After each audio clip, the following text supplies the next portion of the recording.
네, 여러분 안녕하세요. 10월 5일 화요일 새벽기도에 시작하겠습니다. 기도드리겠습니다.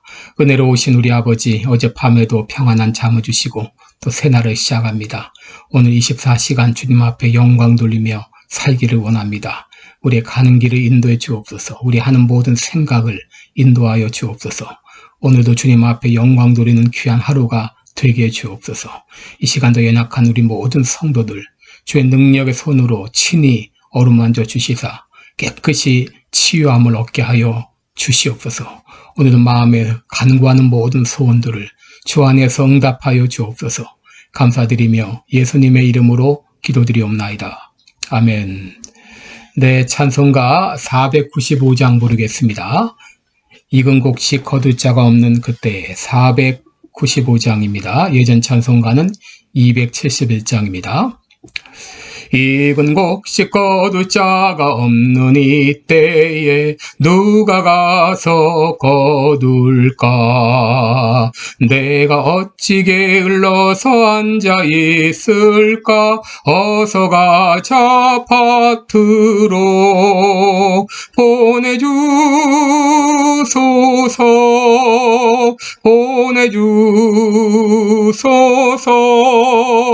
제단 숯불 내 입술에 대니 어찌 주저할까? 주여 나를 보내주소서.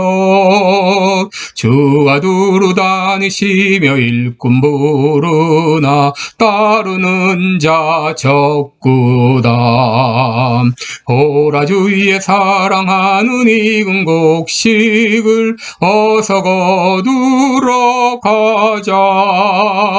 보내주소서.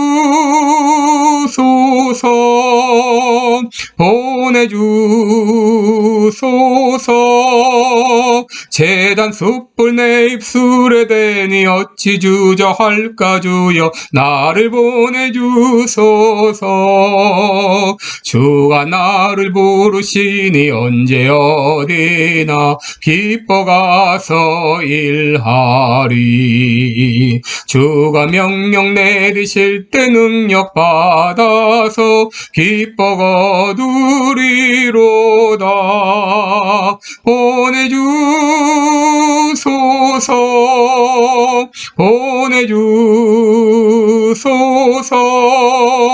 제단 숯불 내 입술에 대니 어찌 주저할까? 주여 나를 보내주소서.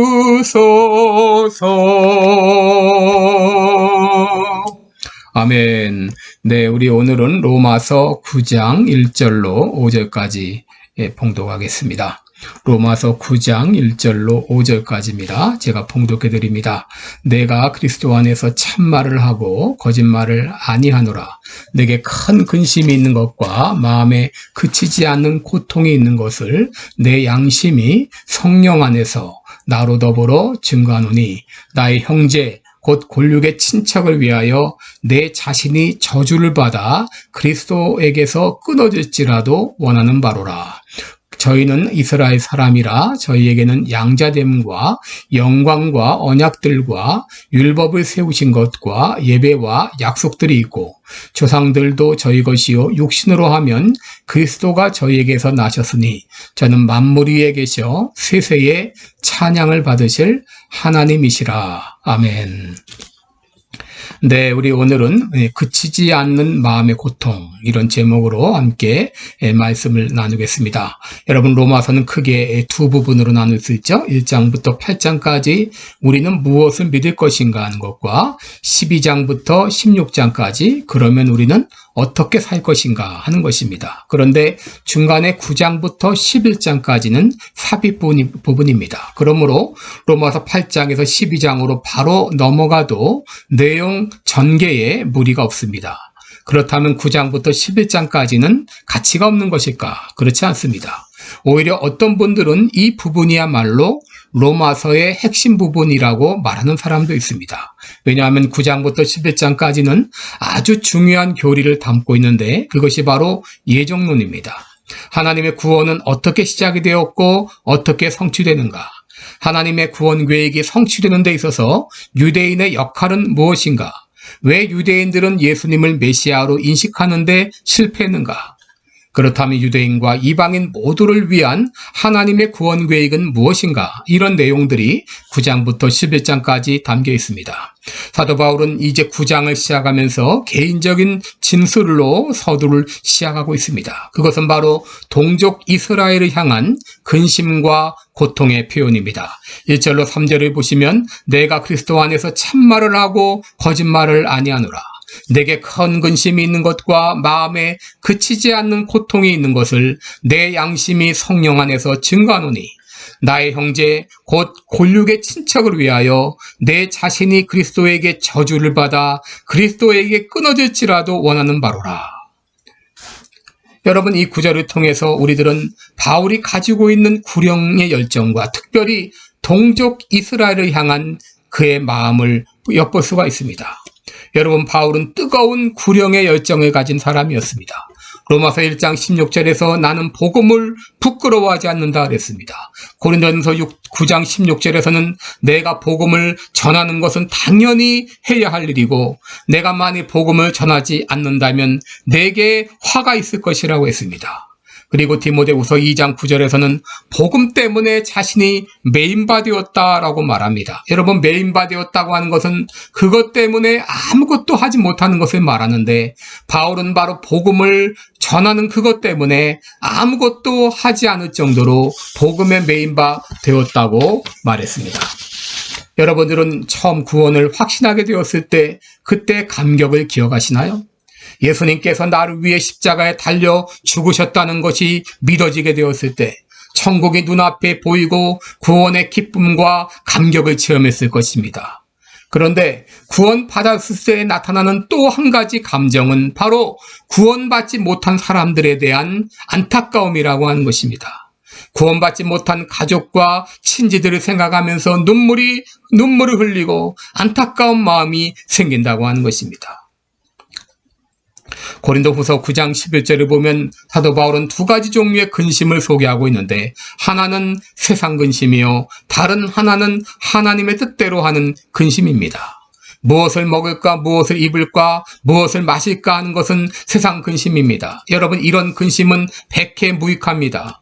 한 영국인 사업가는 매 걱정에 매여서 살았는데 얼마나 걱정을 했는지 잠도 제대로 못 자고 먹지도 제대로 못할 정도였습니다. 국립 끝에 그는 한 가지 방안을 생각했는데 걱정이 생길 때마다 바로바로 걱정을 하지 않고 걱정거리를 종이에 적어서 박스에 넣어두었다가 일주일에 한 번, 한꺼번에 걱정을 한다고 하는 것입니다. 근데 이렇게 했을 때 희한한 일이 생겼습니다. 어떤 걱정거리는 걱정하는 날이 오기 전에도 해결되는가 하게 되면 어떤 걱정거리는 걱정할 필요가 없는 것임을 알게 된 것입니다. 이를 통해 그는 깨닫기를 내가 쓸데없는 걱정에 매여 살았구나 하는 것을 깨달았다고 합니다.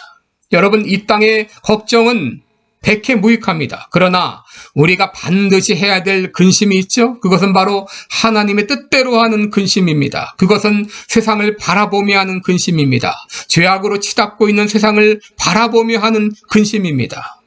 그리스도인이라면 세상을 바라보면서 특별히 아직도 구원받지 못하여 지옥을 향해 가고 있는 안타까운 사람들을 보면서 근심해야 될 것입니다. 한 번이 예수님을 믿고 내가 이제 어떻게 살아야 되는가 생각했습니다. 그런데 고린도후서 4장 18절에 우리의 돌아보는 것은 보이는 것이 아니요 보이지 않는 것이니 보이는 것은 잠깐이요 보이지 않는 것은 영원하다, 이 말씀을 보고 그러면 나는 영원한 것을 위해 살아야 되겠구나 생각을 했습니다. 그렇다면 영원한 것이 무엇인가 생각해 봤어요. 바로 하나님이 영원하시고 하나님의 말씀이 영원하다. 그러므로 하나님의 말씀을 전하는 일이 가장 중요하고 가치 있는 것임을 깨닫고 그 일에 헌신하며 살고 있다고 합니다. 여러분, 우리들은 하나님의 관심사가 무엇인지를 알아야 됩니다. 하나님의 관심사는 한 영혼이 회개하고 주님 앞에 돌아오는 것입니다. 하나님께서 나를 먼저 믿게 하신 것은 복음의 사신으로 우리를 부르신 것입니다. 하나님이 한 영혼을 얼마나 사랑하시는지 하나님께서는 99마리의 양을 우리에 두고 잃어버린 한 마리 양을 찾아 나서는 목자의 심정으로 비유했습니다. 집 나간 자식이 돌아오기를 안타까이 기다리는 아버지의 심정으로 묘사했습니다. 그러므로 복음을 전하는 것이 나의 최대의 관심사가 되어야 됩니다. 미조리 제퍼시티에 가게 되면 아가페 하우스라는 곳이 있는데, 이곳은 형무소에 면회온 사람들을 위해서 숙박을 제공하는 그러한 기관입니다. 하루 1불만 내면 하루를 재워주고 식사를 제공해 줍니다. 예전에는 면회를 왔던 사람들이 이제 돈이 없으니까 호텔에 들지 못하고 왔다가 바로 가고, 또 때로는 길거리에서 노숙을 하는 경우도 있었다고 합니다. 그런데 몇몇 교회들이 힘을 합해서 아가페 하우스를 만들어서 이들을 위해 숙박을 제공하는 일을 시작한 것입니다. 그리고 적당한 기회에 그들에게 복음을 전한다고 합니다. 여러분, 이제 세상 근심을 줄여나가십시다. 그리고 믿지 않는 영혼에 대해서 안타까운 마음을 가져봅시다. 여러분, 복음을 전하는 것은 남을 살리는 일일 뿐 아니라 바로 내 영혼이 사는 길이기도 합니다. 그리고 교회가 사는 길이기도 합니다. 여러분의 심령 가운데 이 복음에 대한 불붙는 열정이 일어나기를 주님의 이름으로 축원합니다. 그런데 특별히 사도 바울은 이 동족 이스라엘에 대한 뜨거운 구령의 열정을 가졌습니다. 여러분 1절 2절을 다시 읽어보면 내가 그리스도 안에서 참말을 하고 거짓말을 아니하노라. 내게 큰 근심이 있는 것과 마음에 그치지 않는 고통이 있는 것을 내 양심이 성령 안에서 나로 더불어 증거하노니 나의 형제 곧 골육의 친척을 위하여 내 자신이 저주를 받아 끊어질지라도 원하는 바로다. 여러분, 바울은 여기서 의미심장한 말을 하고 있죠. 그것은 그리스도 안에서라는 말과 성령 안에서라는 말입니다. 여러분, 사도 바울이 이런 말을 사용하고 있는 이유가 무엇입니까? 그것은 바로 자신의 진심을 표현하기 위한 것이죠. 왜 바울이 이렇게 의미심장한 말을 사용하고 있나요? 우리가 아는 대로 바울은 이방인의 사도로 부르심을 받았습니다. 그리고 이방인들에게 열심히 복음을 전했습니다. 유대인들이 복음에 합당한 자를 자처하는 것을 거절하고, 그랬을 때 바울과 바나바는 이방인들에게 나가서 복음을 전하기 시작했습니다. 그리고 오랫동안 이방인의 구원을 향해서 진력했습니다.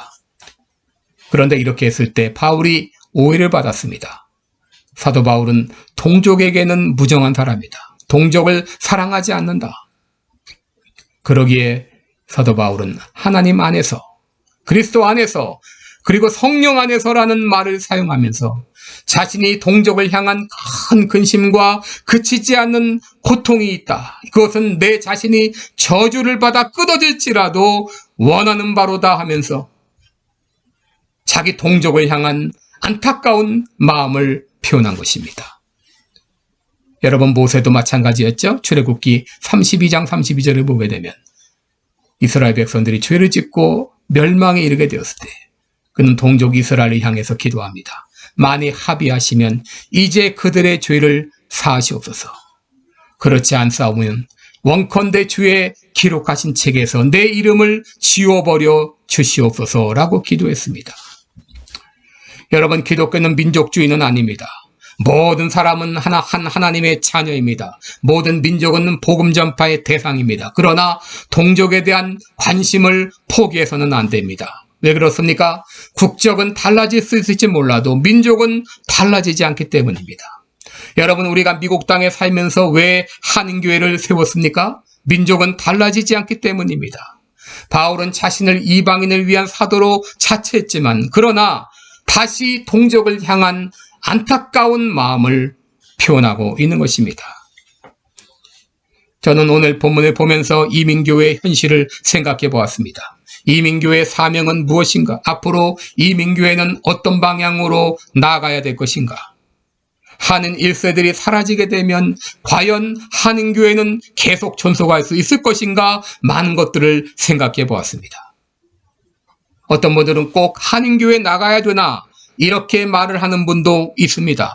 물론 우리가 미국 교회에 가서도 얼마든지 신앙생활 할 수 있을 것입니다. 그러나 대부분의 한인들은 미국 교회에 잘 정착하지 못합니다. 2세들이 미국 사람인 줄 알고 미국 교회에 나갔다가 나중에 다시 한인교회로 돌아오는 경우들을 왕왕 볼 수가 있습니다. 여러분, 그들이 다시 돌아올 때 한인교회들은 그들을 맞을 준비를 해야 될 것입니다.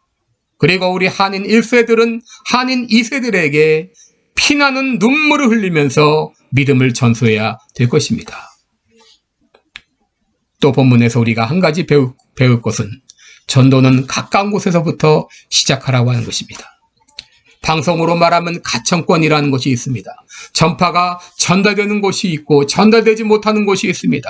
전도할 때도 내 말을 들을 수 있고 쉽게 전달할 수 있는 대상이 있습니다.